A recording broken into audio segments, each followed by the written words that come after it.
আসসালামু আলাইকুম, বিসমিল্লাহির রহমানির রহিম। সুপ্রিয় শিক্ষার্থীবৃন্দ, তোমরা যারা নবম শ্রেণীতে পড়ো, তোমাদের ইসলাম শিক্ষা বই থেকে পাঠ 14 প্রথম অধ্যায় আখিরাতের কয়েকটি স্তর নিয়ে আমরা আজকে আলোচনা করব। এই অধ্যায়টি ভালো করে শোনো এবং এই অধ্যায়ের মধ্যে কি কি প্রশ্ন হতে পারে সেটা নিয়েও আলোচনা করব। তো ক্লাসটি আগে মনোযোগ সহকারে দেখো। তো আখিরাতের কয়েকটি স্তর, এটাকে যদি আমরা দেখি তাহলে এর ভূমিকায় থাকবে মৃত্যুর পরবর্তী জীবন, এটাকে চিরস্থায়ী আবাস বলা হবে, ভূমিকার মধ্যে থাকবে এটা। তারপরে থাকবে মৃত্যু কবর, এটাকে বলা হয় বারজাক বলা হয়। বারজাকের মধ্যে থাকবে মৃত্যু পরকালের প্রবেশদ্বার। আর বারজাক হলো পুনরুত্থান পর্যন্ত সময়, অর্থাৎ যতক্ষণ পর্যন্ত হিসাব নিকাশ হবে না, কিয়ামতের আগে পর্যন্ত যে সময়টা, এটাকে পুনরুত্থান পর্যন্ত সময় বলা হয়েছে, অর্থাৎ কবর থেকে কিয়ামত পর্যন্ত যে সময়টা। এরপর হচ্ছে মুনকার নকিরের 3টি প্রশ্নের উত্তর আমাদের দিতে হবে। এরপরে কিয়ামত ও হাসর, এখানে থাকবে কিয়ামত, ধ্বংস, পুনরুত্থান। হাসর হলো বিচারের মহাসমাবেশ। এরপরে হবে আমলনামা বন্টন, ডান অথবা বাম হাত। এরপরে হলো আরশের নিচে 7 শ্রেণীর ছায়া। এরপরে হলো মিজান ও সিরাত, এখানে কি কি থাকবে? মিজানে থাকবে আমল পরিমাপের পাল্লা থাকবে, সিরাত থাকবে জাহান্নামের ওপর পুল থাকবে। এরপরে আমল অনুযায়ী পার হওয়া। এরপরে থাকবে সাফাত, এখানে কি কি থাকবে? যে কল্যাণ এবং ক্ষমার সুপারিশ থাকবে, নবী রসুল ও নেক বান্দাদের সুযোগ থাকবে, মর্যাদা বৃদ্ধি ও গুনাহ ক্ষমা করার জন্য বিষয় থাকবে। তারপরে থাকবে চূড়ান্ত গন্তব্য। চূড়ান্ত গন্তব্যের মধ্যে যদি আমল ভালো হয় তাহলে হবে জান্নাত, আর যদি না আমল খারাপ হয় তাহলে জাহান্নাম হবে। জান্নাতের মধ্যে কি কি থাকবে? মুমিনদের চিরসুখের আবাস, এখানে 8টি স্তর, ফেরদাউস, নাইম ইত্যাদি, মানে বিভিন্ন জান্নাতের যে স্তরগুলো সেগুলো দেখানো হবে। এরপর একটা হবে জাহান্নাম, এখানে পাপিষ্ঠদের শাস্তির স্থান। 70 গুণ বেশি উত্তপ্ত আগুন থাকবে, এখানে 7টি স্তর থাকবে, এখানে বিভিন্ন জাহান্নামের নাম থাকবে, যেমন হামিয়া, হাবিয়া, সাকার ইত্যাদি। এই হলো তোমাদের মোটামুটি একটা আলোচনা। আর উপসংহারে থাকতেছে তোমাদের ঈমান এবং আমল দ্বারা মুক্তি। মানুষ যারা ঈমান আনবে এবং নেক আমল করবে তারাই এই জাহান্নামের কঠিন শাস্তি থেকে মুক্তি পাবে। এখন আমরা চলে যাচ্ছি মূল পাঠে। মূল পাঠে এখানে আমরা পাঠ 14। তো আখিরাতের কয়েকটি স্তর। আখিরাত হলো পরকাল, মৃত্যুর পরবর্তী জীবনকে আখিরাত বলে। এই জীবন চিরস্থায়ী অনন্ত। আখিরাত বা পরকালের কয়েকটি স্তর বা পর্যায় রয়েছে। এই পাঠে আমরা সংক্ষেপে আখিরাতের বিভিন্ন স্তর এবং পর্যায় সম্পর্কে জানব। এক হলো মৃত্যু, আল মৌত। আখিরাত বা পরকালীন জীবনের শুরু হয় মৃত্যুর মাধ্যমে, সুতরাং মৃত্যু হলো পরকালের প্রবেশদ্বার। আল্লাহ তাআলা সকল প্রাণীর মৃত্যু নির্ধারণ করে রেখেছেন। তিনি বলেন, বিসমিল্লাহির রহমানির রহিম, কুল্লু নাফসিন যায়িকাতুল মাউত, অর্থাৎ প্রত্যেক প্রাণীকেই মৃত্যুর স্বাদ গ্রহণ করতে হবে। সূরা আল ইমরান আয়াত হলো 185। দুনিয়ার কোনো প্রাণীর মৃত্যুর হাত থেকে রেহাই পাবে না। ছোট বড়, ধনী দরিদ্র, সুস্থ অসুস্থ, শাসক শাসিত, কেউ মৃত্যুকে এড়াতে পারবে না, যত বড় ক্ষমতাধারী হোক না কেন আর যত সুরক্ষিত স্থানে বসবাস করুক, সবার নিকট বা সবার নির্দিষ্ট সময় মৃত্যু হবে। এছাড়া অন্যান্য প্রাণীরও মৃত্যু অনিবার্য। আল্লাহ তাআলা বলেন, বিসমিল্লাহির রহমানির রহিম, আইনামা তাকুনু ইউদরিকুমুল মাউতু ওয়ালাউ কুনতুম ফি বুরুজিম মুশাইয়্যিদা। যার অর্থ, তোমরা যেখানেই থাকো না কেন মৃত্যু তোমাদের নাগাল পাবেই, এমনকি সুদৃঢ় দুর্গে যদি তোমরা অবস্থান করলেও। সূরা আন-নিসা আয়াত হলো 78। মৃত্যুর সাথে সাথে আখিরাতের জীবন শুরু হয়। পুণ্যবান মানুষের মৃত্যু হয় আল্লাহ তাআলার রহমতের সাথে, আর পাপীদের মৃত্যু হবে খুব কষ্টকর হয়। পাপীদের মৃত্যু খুব কষ্টকর হয়। এরপরে হলো কবর।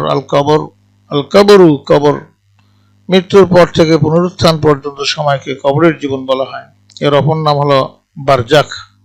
এই প্রসঙ্গে আল্লাহ তাআলা বলেন, ওয়া মিন ওয়ারাইহিম বারজাখ ইলা ইয়াউমি ইয়াবআসুন, আর তাদের সামনে বারজাখ থাকবে পুনরুত্থান দিবস পর্যন্ত। সূরা আল মুমিনুল আয়াত হলো 100।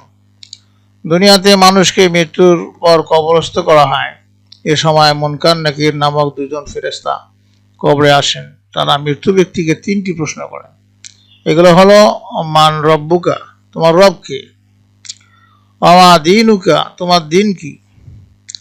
আমান নবিউকা, তোমার নবী কে? অথবা আমান হাদার রাজুল, রসুল সাল্লাল্লাহু আলাইহি ওয়াসাল্লামের প্রতি ইঙ্গিত করে বলা হয় এই ব্যক্তিকে যাদের কবর দেওয়া হয় তাদেরও এই প্রশ্ন করা হবে। দুনিয়াতে যারা ইসলাম অনুসারে জীবন পরিচালনা করবে তারা প্রশ্নগুলির সঠিক উত্তর দিতে পারবে, তাদের জন্য কবরের জীবন হবে শান্তিময়। আর যারা ইসলাম অনুসরণ করবে না তারা এসব প্রশ্নের জবাব দিতে পারবে না। তারা বলবে, আফসোস, আমি জানি না। কবরের জীবনে তারা কঠোর শাস্তি ভোগ করবে। এরপরে গ হলো কিয়ামত। আকাইদ শাস্ত্রে কিয়ামত বলতে 2টি অবস্থানকে বা অবস্থাকে বোঝানো হয়। প্রথমত, কিয়ামত অর্থ মহাপ্রলয়। আল্লাহ তাআলা এই গোটা বিশ্ব মানুষের জন্য সৃষ্টি করেছেন আর মানুষকে তার ইবাদতের জন্য সৃষ্টি করেছেন। কিন্তু এমন একদিন আসবে যখন গোটা বিশ্বে মহান আল্লাহর ইবাদত করার মতো কেউ থাকবে না, এমনকি আল্লাহ নাম নেওয়ার মতো কাউকে পাওয়া যাবে না। সকল মানুষ গুমরাহি নাফরমানিতে লিপ্ত হবে। সে সময় আল্লাহ তাআলা এই পৃথিবী ধ্বংস করে দেবেন। তার নির্দেশে হযরত ইসরাফিল আলাইহিস সালাম সিংহায় ফুঁক দিবেন। ফলে চন্দ্র সূর্য তারকারাজি খসে পড়বে, পাহাড় পর্বত তুলে উঠতে থাকবে, ভূগর্ভস্থ সবকিছু বের হয়ে যাবে, সকল প্রাণী মৃত্যুবরণ করবে এবং গোটা পৃথিবী ধ্বংস হয়ে যাবে। এই সময় শুধু আল্লাহ তাআলা থাকবেন, আর কেউ বিদ্যমান থাকবে না। পৃথিবী ধ্বংসের এই মহাপ্রলয়ের নাম হলো কিয়ামত। দ্বিতীয় অর্থ হলো, কিয়ামতের অন্য অর্থ দাঁড়ানো হলো পৃথিবী ধ্বংসের বহুদিন পর আল্লাহ তাআলা আবার সকল প্রাণীকে জীবিত করবেন। আল্লাহর নির্দেশে ইসরাফিল আলাইহিস সালাম পুনরায় সিংহায় ফুঁক দিবেন। যখন ইসরাফিল আলাইহিস সালাম সিংহায় ফুঁক দেবেন তখন মানুষ পুনরায় জীবিত হয়ে কবর থেকে উঠে হাসরের ময়দানে হিসাব নিকাশের জন্য সমবেত হবে। ওই সময় কবর থেকে উঠে দাঁড়ানোকে বলা হয় কিয়ামত। ইয়াকে ইয়াউমুল বা আস বা পুনরুত্থান দিবসও বলা হয়। কিয়ামতের এই উভয়বিধ অবস্থা প্রসঙ্গে আল্লাহ তাআলা বলেন, বিসমিল্লাহির রহমানির রহিম, ওয়ানুফিখা ফিস-সূরি ফাদা'iকা মান ফিস-সামাওয়াতি ওয়া মান ফিল আরদ ইল্লা মান শাআ আল্লাহ সুম্মা নুফিখা ফীহি উখরা ফাইযা হুম কিয়ামুন ইয়ানজুরুন। আর সিংহায় ফুঁক দেওয়া হবে, ফলে যাদের আল্লাহ ইচ্ছা করেন তারা ব্যতীত আকাশমণ্ডলী ও পৃথিবীর সকলেই মূর্ছিত হয়ে পড়বে। অতঃপর আবার সিংহায় ফুঁক দেওয়া হবে, তখনই তারা দণ্ডায়মান হয়ে তাকায় থাকবে। সূরা আজ-জুমার আয়াত হলো 68। ঘল হাসর হলো মহাসমাবেশ। আল্লাহ তাআলার নির্দেশে সকল মানুষ প্রাণীকুল মৃত্যুর পর পুনরায় জীবিত হবে। সকলেই সেদিন একজন আহ্বানকারী ফেরেশতার ডাকে হাসরের ময়দানে সমবেত হবে। এই ময়দান বিশাল ও সুবিন্যস্ত। পৃথিবীর প্রথম থেকে শেষ পর্যন্ত সকল মানুষই সেদিন এই মাঠে একত্রিত হবে। মানুষের এই মহাসমাবেশকেই হাসর বলা হয়। হাসরের ময়দান হলো হিসাব নিকাশের দিন, জবাবদিহির দিন। এই দিন আল্লাহ তাআলা হবেন একমাত্র বিচারক। আল্লাহ তাআলা বলেন, মালিকি ইয়াউমিদ্দিন, আল্লাহ বিচার দিবসের মালিক। সূরা ফাতিহা আয়াত হলো 3। সেদিন সকল মানুষের সমস্ত কাজকর্মের হিসাব নেওয়া হবে। হাসরের ময়দানে মানুষের আমলনামা দেওয়া হবে। যারা পুণ্যবান তারা ডান হাতে আমলনামা লাভ করবে আর পাপীরা বাম হাতে আমলনামা পাবে। হাসরের ময়দান ভীষণ কষ্টের স্থান। সেদিন সূর্য মাথার উপরে একেবারে নিকটে থাকবে। মানুষ প্রচণ্ড তাপে ঘামতে থাকবে। সেদিন আল্লাহ তাআলা আরশের ছায়া ব্যতীত আর কোনো ছায়া থাকবে না। 7 শ্রেণীর লোক সেদিন আরশের ছায়াস্থলে স্থান পাবে। এদের মধ্যে এক শ্রেণী হলো যেসব ব্যক্তি যে যৌবনকালে আল্লাহ তাআলার ইবাদত করেছেন। হাসরের ময়দানে পানীয় জলের কোনো ব্যবস্থা থাকবে না, একমাত্র হাউজে কাউসার পানি থাকবে। আমাদের প্রিয় নবী হযরত মুহাম্মদ সাল্লাল্লাহু আলাইহি সাল্লাম সেদিন তার খাঁটি উম্মতগণকে হাউজে কাউসার থেকে পানি পান করাবেন। পাপীরা সেদিন তৃষ্ণায় নিদারুণ কষ্ট ভোগ করবে। বস্তুত পুণ্যবানগণ হাসরের ময়দানে নানাবিধ সুবিধাজনক স্থান লাভে ধন্য হবে। পক্ষান্তরে পাপীরা হাসরের ময়দানে কঠোর শাস্তি ভোগ করবে। এরপরে হলো মিজান। আল মিজান, মিজান অর্থ হলো পরিমাপক যন্ত্র বা দাড়িপাল্লা। হাসরের ময়দানে মানুষের আমল সমূহ ওজন করার জন্য আল্লাহ তাআলা যে পাল্লা প্রতিষ্ঠা করবেন তাকে মিজান বলা হয়। আল্লাহ তাআলা বলেন, وَنَضَعُ الْمَوَازِينَ الْقِسْطَ لِيَوْمِ الْقِيَامَةِ, যার অর্থ হলো আমি কিয়ামতের দিন ন্যায় বিচারের মানদণ্ড স্থাপন করব। সূরা আল আম্বিয়া আয়াত হলো 47। মিজানের পাল্লায় মানুষের পাপ পুণ্য ওজন করা হবে। যার পুণ্যের পাল্লা ভারী হবে সে জান্নাতে প্রবেশ করবে, আর যার পাপের পাল্লা ভারী হবে সে জাহান্নামী হবে।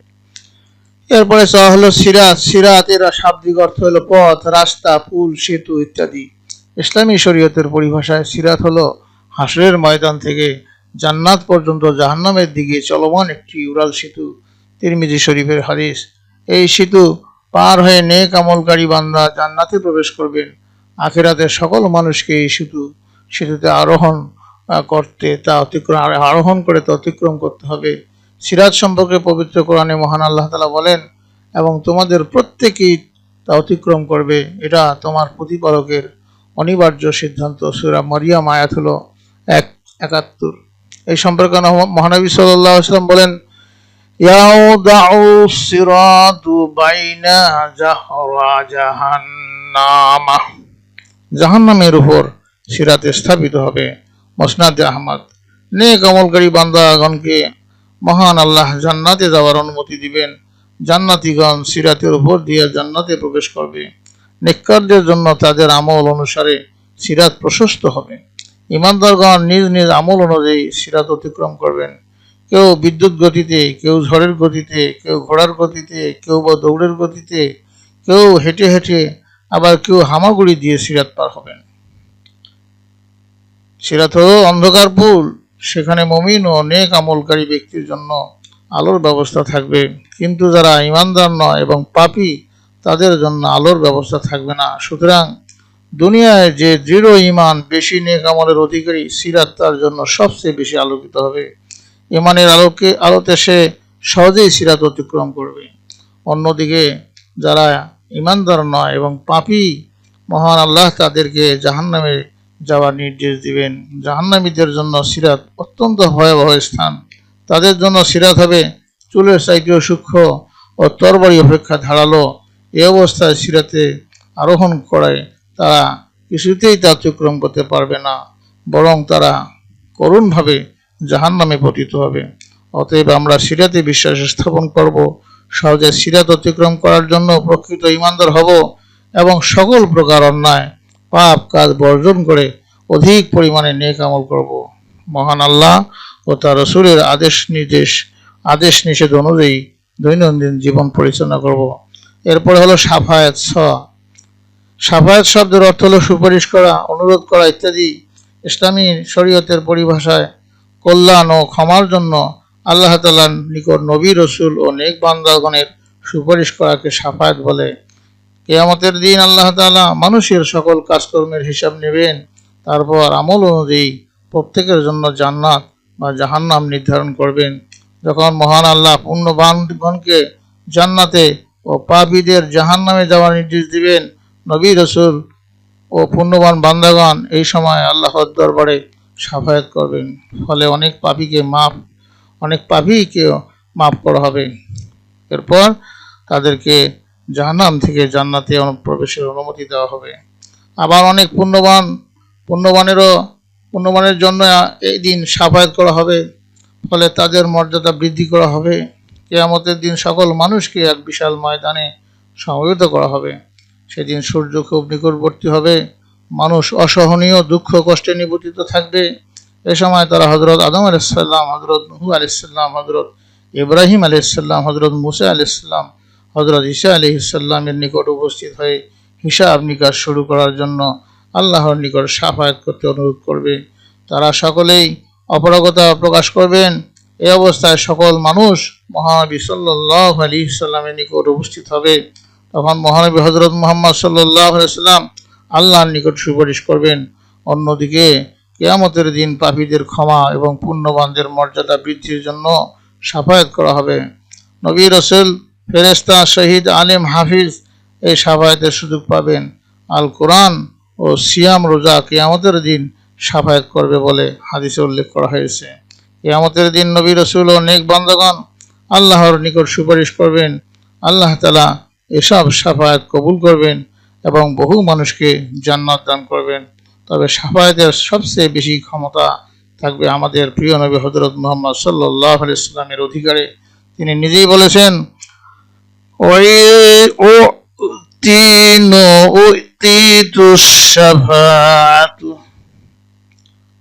আমাকে শাফায়াত করার অধিকার দেওয়া হয়েছে।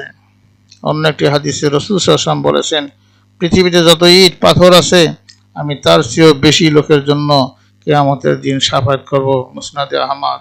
শাফায়াত একটি বিরাট নিয়ামত। মহানবী সাল্লাল্লাহু আলাইহি ওয়াসাল্লামের শাফায়াত ব্যতীত কিয়ামতের দিন সফলতা, কল্যাণ ও জান্নাত লাভ করা সম্ভব হবে না।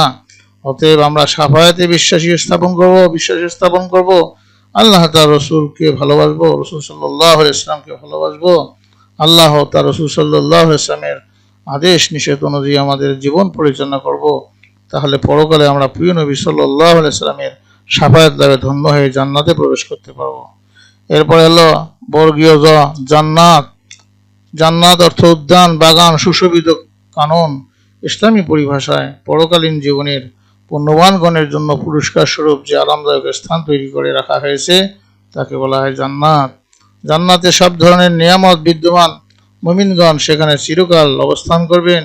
তারা সেখানে তাদের পুণ্যবান মাতা পিতা, স্ত্রী পুত্র, বন্ধু বান্ধব, আত্মীয় স্বজনদের সাথে মিলিত হবেন।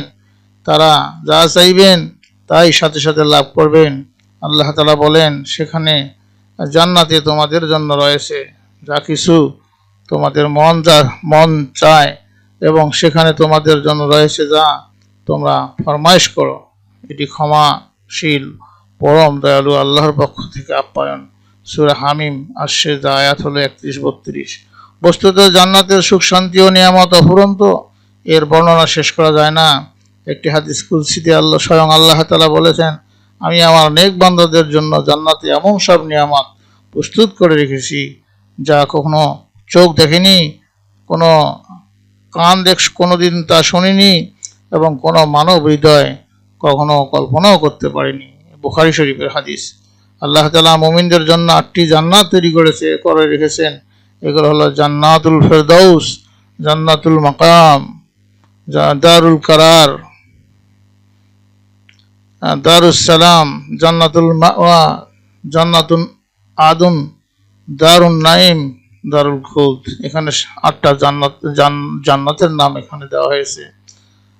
জান্নাত চরম সুখের স্থান। অবশ্য জান্নাত চরম সুখের আবাস। দুনিয়াতে যারা ইসলামকে পরিপূর্ণভাবে অনুসরণ করে চলবে তারা পরকালে জান্নাত লাভ করবে। সকল কাজকর্মে আল্লাহ তাআলার আদেশ ও রাসূল সাল্লাল্লাহু আলাইহি ওয়াসাল্লামের সুন্নাহ অনুসরণ করলে জান্নাত লাভ করা সম্ভব হবে।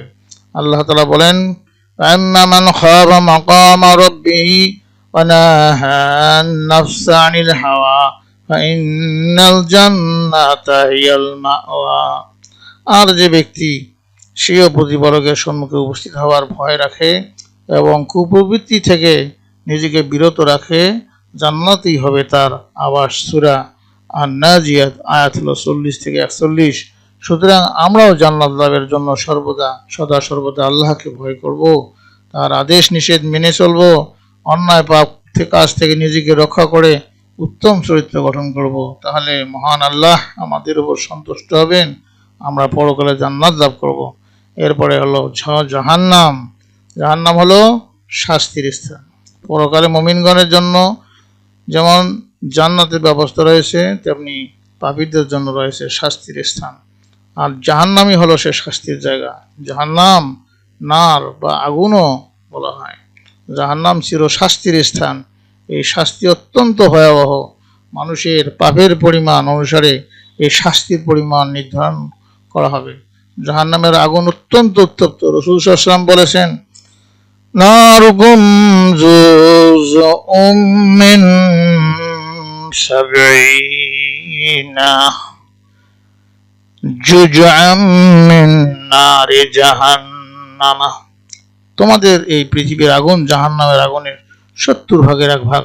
বুখারী শরীফ। এই আগুনে মানুষের হাড়, চামড়া, গোশত সবকিছুই পুড়ে যাবে, কিন্তু তাতে তার মৃত্যু হবে না, বরং আল্লাহ তাআলার নির্দেশে পুনরায় তার দেহ পূর্বাবস্থায় ফিরিয়ে দেওয়া হবে। পুনরায় তারা পুড়ে দগ্ধ হবে। এইভাবে পুনঃ পুনঃ চলতে থাকবে। জাহান্নাম বিষাক্ত সাপ বিস্তর আবাসস্থল। সেখানকার খাদ্য হলো বড় বড় কাঁটাযুক্ত বৃক্ষ। উত্তপ্ত রক্ত পুষ হবে জাহান্নামীদের পানীয়। মোট কথা, জাহান্নাম অতি যন্ত্রণাদায়ক স্থান। আল্লাহ তাআলা বলেন, যারা কুফরি করে তাদের জন্য প্রস্তুত করা হয়েছে আগুনের পোশাক। তাদের মাথার উপর ঢেলে দেওয়া হবে ফুটন্ত পানি, ফলে তাদের পেটে যা আছে এবং তাদের চামড়া বিগলিত হয়ে যাবে, আর তাদের জন্য থাকবে লোহার হাতুড়ি। যখনই তারা যন্ত্রণায় কাতর হয়ে জাহান্নাম থেকে বের হতে চাইবে, তখনই তাদেরকে তাতে ফিরিয়ে দেওয়া হবে, আর তাদের বলা হবে যে আস্বাদন করো এবং দহন যন্ত্রণা। আর সূরা আল হাজ আয়াত হলো 19-22। পাপীদের শাস্তি দানের জন্য আল্লাহ তাআলা 7টি দোজখ তৈরি করে রেখেছেন। এগুলো হলো জাহান্নাম, হাবিয়া, জাহিম, সাকার, সাইর, হুতামা ও লাজা। জাহান্নাম হলো ভীষণ শাস্তির স্থান। কাফির, মুশরিক, মুনাফিকরা তথা চিরকাল শাস্তি ভোগ করবে। আল্লাহ তাআলা বলেন, فأما من طغى وآثر الحياة الدنيا فإن الجحيم هي المأوى। অনন্তর যে সীমা লঙ্ঘন করে এবং দুনিয়ার জীবনকে প্রাধান্য দেয়, জাহান্নামী হবে তার আবাস। সূরা নাজিরাত আয়াত হলো 37-39। যাদের ঈমান রয়েছে কিন্তু পাপের পরিমাণ বেশি, এমন মুমিনরাও জাহান্নামের শাস্তি ভোগ করবে, তবে তাদের পাপের শাস্তি শেষ হওয়ার পর তারা জাহান্নাম থেকে মুক্তি পাবে। আমরা সব রকম পাপ থেকে মুক্ত থাকব, খাঁটি ঈমানদার হব, আল্লাহ ও তার রাসূল হযরত মুহাম্মদ সাল্লাল্লাহু আলাইহি ওয়াসাল্লামের অনুগত্য করব, তাহলেই জাহান্নামের আগুন ও শাস্তি থেকে আমরা রেহাই পাবো। ক্লাসটা শুধু আলোচনার ক্লাসই না, এটা যদি আমরা যে কেউ মানি, ছাত্র, শিক্ষক বা যারা শ্রোতা, দর্শক, যারা আমরা এটাকে দেখবো, তারা যদি আমরা এটাকে আমল করতে পারি, তা আমরা দুনিয়া আখিরাতে সফলতা লাভ করতে পারবো। শিক্ষার্থীরা জাহান্নাম থেকে মুক্তি ও জান্নাত লাভে তাদের যেসব বিশ্বাস এবং কাজ পরিবর্তন করতে হবে, তার একটি তালিকা প্রস্তুত করতে হবে। এবং এই ক্লাসের পরে আমরা পরবর্তী ক্লাসে আমরা সৎ এবং নৈতিক জীবন গঠনে আখিরাতে বিশ্বাসের ভূমিকা নিয়ে আলোচনা করব। এছাড়াও এই অধ্যায়ের মধ্যে আর কি কি প্রশ্ন হতে। প্রিয় শিক্ষার্থীবৃন্দ, আমরা যারা এতক্ষণ ইসলাম শিক্ষা 9ম শ্রেণী 1ম অধ্যায় পাঠ 14 আখিরাতের কয়েকটি স্তর, পৃষ্ঠা 34-40, এই গুরুত্বপূর্ণ কিছু প্রশ্ন এবং উত্তর নিচে দেওয়া হলো। এই প্রশ্নগুলো জ্ঞানমূলক এবং অনুধাবনমূলক পরীক্ষার জন্য অত্যন্ত উপযোগী। জ্ঞানমূলক ও অনুধাবনমূলক প্রশ্ন উত্তর হলো, আখিরাত বা পরকাল বলতে কি বোঝায়? উত্তর হচ্ছে, মানুষের মৃত্যুর পরবর্তী জীবনকে আখিরাত বা পরকাল বলা হয়। এটি মানুষের চিরস্থায়ী আবাস, যার শুরু আছে কিন্তু কোনো শেষ নেই। এরপরে হলো, পরকালের প্রবেশদ্বার কোনটি? উত্তর হলো, মৃত্যুকে পরকালের প্রবেশদ্বার বলা হয়, কারণ মৃত্যুর মাধ্যমেই মানুষ পরকালীন জীবনে প্রবেশ করে। এরপরে হচ্ছে, বারজাক বা কবরের জীবন কাকে বলে? উত্তর হচ্ছে, মানুষের মৃত্যুর পর থেকে পুনরুত্থান বা কিয়ামত পর্যন্ত মধ্যবর্তী সময়কে কবরের জীবন বা বারজাক বলা হয়। এটি দুনিয়া ও কিয়ামতের মধ্যবর্তী একটি পর্দা শুরু। এরপরে 4 নম্বর প্রশ্ন, কবরে মুনকার ও নকিরের ফেরেশতা মৃত্যু ব্যক্তিকে কি কি প্রশ্ন করবেন? উত্তর হচ্ছে, কবরে ফেরেশতা মৃত্যু ব্যক্তিকে 3টি প্রশ্ন করবেন, যথা তোমার প্রতিপালক রব কে, তোমার দিন বা তোমার জীবন ব্যবস্থা কি, তোমার নবী কে। 5 নম্বর প্রশ্ন হচ্ছে যে, কিয়ামত বলতে কি বুঝো? উত্তর হচ্ছে যে, আকাইদ শাস্ত্র অনুযায়ী কিয়ামত বলতে 2টি অবস্থাকে বোঝায়। প্রথমত, আল্লাহর নির্দেশে ইসরাফিল আলাইহিস সালামের সিংহে ফু দেওয়ার ফলে সমগ্র পৃথিবী ধ্বংস হয়ে যাওয়া। দ্বিতীয়ত হলো, দীর্ঘকাল বা পুনরায় সিংহে ফু দেওয়ার ফলে সমস্ত মানুষ জীবিত হয়ে কবরের জীবন থেকে উঠে দাঁড়ানো। এরপর হলো, হাসর কাকে বলে? উত্তর হলো, কিয়ামতের পর আল্লাহর নির্দেশে সমস্ত মানুষ প্রাণীগুলোকে বিচারের জন্য একটি বিশাল ময়দানে একত্রিত করা হবে। এই মহাসমাবেশকেই হাসর বলা হয়। এদিন আল্লাহ তাআলা হবেন একমাত্র বিচারক। এরপরে প্রশ্ন, মিজান কি? মিজান অর্থ হলো পরিমাপক যন্ত্র বা দাড়িপাল্লা। হাসরের ময়দানে মানুষের আমল সমূহ ওজন করার জন্য আল্লাহ তাআলা যে পাল্লা প্রতিষ্ঠা করবেন তাকে মিজান বলা হয়। এরপরে প্রশ্ন, সিরাত কি? সিরাত হলো জাহান্নামের উপর দিয়ে স্থাপিত একটি পুল বা রাস্তা বা হাসরের ময়দান, মানে যা হাসরের ময়দান থেকে জান্নাত পর্যন্ত বিস্তৃত। পরকালে প্রত্যেক মানুষকে এই পথ অতিক্রম করতে হবে। এরপরে সাফায়াত বলতে কি বুঝো? উত্তর হলো, সাফায়াত অর্থ সুপারিশ করা। কিয়ামতের দিন নবী রাসূল ও নেক বান্দাগণ পাপিষ্ঠদের ক্ষমা এবং নেককারদের মর্যাদা বৃদ্ধির জন্য আল্লাহর নিকট যে সুপারিশ করবেন তাকে সাফায়াত বলে। এরপর হলো জান্নাত ও জাহান্নামের স্তর কয়টি? উত্তর হলো, মানুষের চূড়ান্ত আমল অনুযায়ী প্রাপ্ত জান্নাতের স্তর আছে 8টি, তোমাদের বই দেওয়া আছে, এবং পাপিষ্ঠদের জন্য নির্ধারিত জাহান্নামের স্তর আছে 7টি। ওই নামগুলো তোমরা শিখে নেবে। আশা করি ক্লাসটি তোমাদের খুব ভালো লেগেছে। পরবর্তী ক্লাস দেখার আমন্ত্রণ জানিয়ে এবং তোমাদের সার্বিক মঙ্গল সুস্বাস্থ্য কামনা করে আজকে এখানে বিদায় নিচ্ছি। খোদা হাফেজ।